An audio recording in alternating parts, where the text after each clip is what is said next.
M A Marathi Marathi 422 साहित्यातील प्रवाह भाग 1 पुस्तक 2 ग्रामीण साहित्य प्रवाह 4th सेमिस्टर.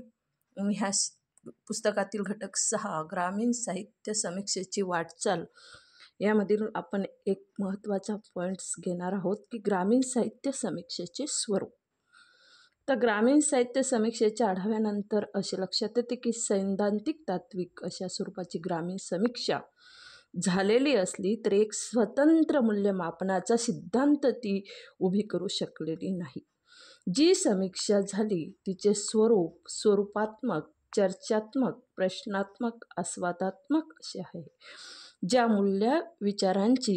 मूल्यविचारांची ग्रामीण समीक्षकांनी चर्चा केली, वैचारिक तात्विक अधिष्ठानांची मांडणी करण्याचा प्रयत्न केला, त्यातून एकत्रित मूल्यमापनाचा सिद्धांत सिद्ध होऊ शकला नाही. ग्रामीण साहित्य समीक्षेची मर्यादा म्हणता येईल.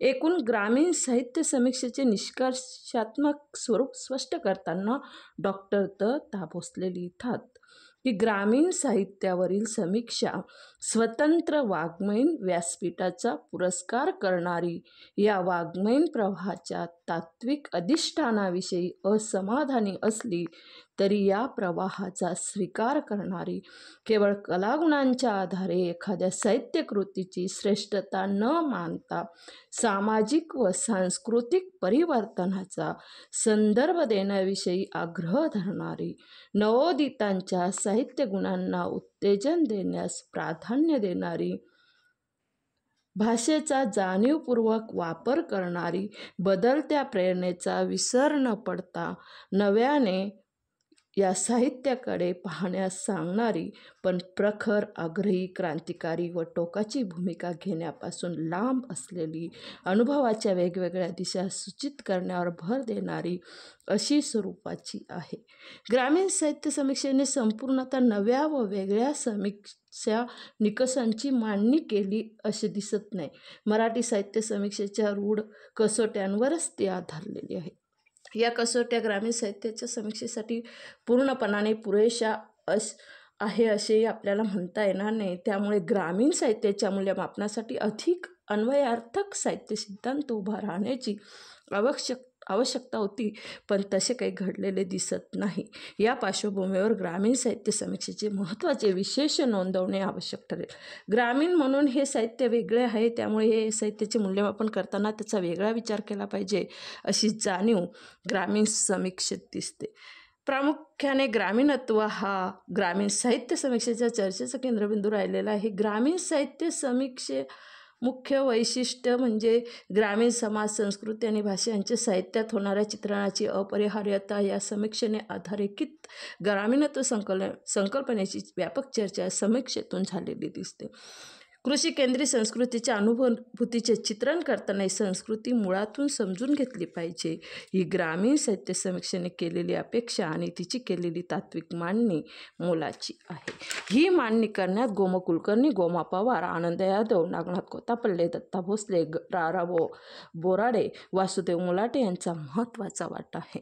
राजन गवस यांनी कृषीजन साहित्याची मांडलेली संकल्पना अधिक समर्पक व ग्रामीण साहित्याचे नेमके मूल्यमापन करणारी वाटते. ग्रामीण संस्कृतीचा मुख्य आधार कृषी हा आहे. याभोवती ही संस्कृती आकाराला आलेली आहे. त्यामुळे ग्रामीण या शब्दाऐवजी कृषी हा शब्द अधिक यथोचित आहे. माधव पुटवाड यांनी ग्रामीण साहित्याचे मूल्य निकष या लेखातून मांडलेले ग्रामीण साहित्याचे मूल्य निकष अन्वयार्थक आहे. आणि माधव पुटवाड यांनी लेखकाची बांधिलकी, गावगाड्याची जाणीव, जीवन व परिवर्तनाचे भान, प्रश्न आणि फुटलेपणाचे चित्रण, भाषेचे उपयोजन आणि लेखकाची मूल्यदृष्टी या अनुषंगाने त्यांनी केलेले विवेचन अधिक नेमके आहे. ग्रामीण साहित्य समीक्षेचे दुसरे महत्त्वाचे वैशिष्ट्य म्हणजे या समीक्षेने चळवळीचे साहित्यशास्त्र मांडले. वाङ्मयीन चळवळीच्या भूमिकेची आणि तत्त्वांची तात्विक उभारणी केली. यात डॉक्टर नागनाथ कोत्तापल्ले यांची मीमांसा महत्त्वाची आहे. त्यांनी ग्रामीणत्वाचाही अत्यंत मूलभूत व सखोल विचार केलेला आहे आणि ग्रामीण साहित्याची त्यांनी केलेली मीमांसा ऐकून ग्रामीण साहित्य समीक्षेत वेगळी ठरणारी आहे. महात्मा फुले, शिंदे, राजर्षी शाहू, डॉक्टर आंबेडकर आणि मार्क्स यांचा विचार कार्याच्या आधारावर त्यांनी केलेली वाङ्मयीन चळवळीची तात्विक मांडणी मूलगामी आहे. डॉक्टर आनंद यादव, डॉक्टर वासुदेव मुलाटे आणि अन्य समीक्षकांनी या मांडणीला पुढे नेण्याचा प्रयत्न केलेला आहे. आणि ग्रामीण जीवनातील वास्तवाचा सूक्ष्मवेध ग्रामीण लेखकांनी घेतला पाहिजे. त्या वास्तवाला असणाऱ्या विविध संदर्भाचे चित्रण केले पाहिजे. ही वास्तव दर्शनाची जाणीव प्रखरपणे साहित्यातून यायला हवी हा विचार ग्रामीण साहित्य समीक्षेत प्राधान्याने चर्चेला गेला. परिणामी वास्तवांच्या चित्रणासंबंधी लेखक कवी अधिक सजग झाले आणि संवेदनशीलपणे वास्तवाला थेटपणे भिडले पाहिजे ही जाणीव समीक्षेमुळे त्यांच्यात निर्माण झाली. त्यातून वास्तवाचे चित्रण करणाऱ्या साहित्याची संख्या वाढली आणि ही ग्रामीण साहित्य समीक्षेचे यश म्हणावे लागेल. ग्रामीण साहित्याची 60 काळात झालेली निर्मिती परिवर्तनाच्या रेट्यातून झाली. काल्पनिक रंजनप्रधान आदर्शवादी साहित्य परंपरेला नाकारून परिवर्तनाच्या मूल्यांचा स्वीकार ग्रामीण साहित्याने केला आणि या परिवर्तनवादाची विस्ताराने कारणमीमांसा ग्रामीण साहित्य समीक्षेने केली. ग्रामीण साहित्य हेच मुळी परिवर्तनाचे अपत्य आहे असे वस्तुस्थितीला धरून डॉक्टर वासुदेव मुलाटे यांनी केलेले विश्लेषण आणि त्याच अनुषंगाने इतरांनी केलेली समीक्षा महत्त्वाची आहे. दलित साहित्याप्रमाणे ग्रामीण साहित्य विद्रोहाची अभिव्यक्ती करत नाही याचे अत्यंत वस्तुनिष्ठ मूल्यमापन दत्ता भोसले यांनी केलेले आहे. ग्रामीण साहित्याच्या मुळाशी महात्मा फुले यांच्या तत्वप्रणालीची प्रेरणा असली तरी या प्रेरणेतून संपूर्ण ग्रामीण साहित्याची निर्मिती झालेली नाही.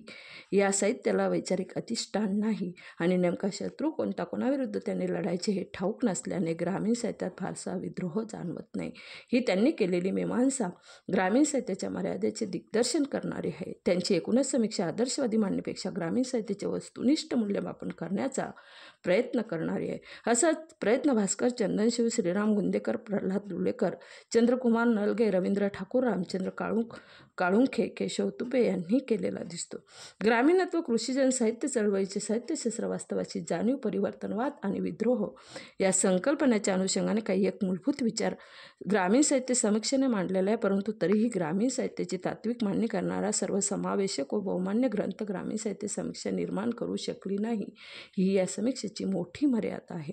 ग्रामीण साहित्य समीक्षा ही प्रामुख्याने स्वलेखनाचे समर्थन करणारी आणि इतरांनी उपस्थित केलेल्या प्रश्नांना उत्तर देणारी अशी आहे. साहित्याचे निर्माते आणि समीक्षक एकच असल्याने त्यात जो तटस्थपणा असावा लागतो त्याचा अभाव येथे जाणवतो. असे असले तरी ग्रामीण साहित्याचे वेगळेपण अधोरेखित करण्यासाठी आणि ग्रामीण साहित्यकारांना लेखनाची प्रगल्भता येण्यासाठी ही समीक्षा फारच उपयुक्त ठरली आहे.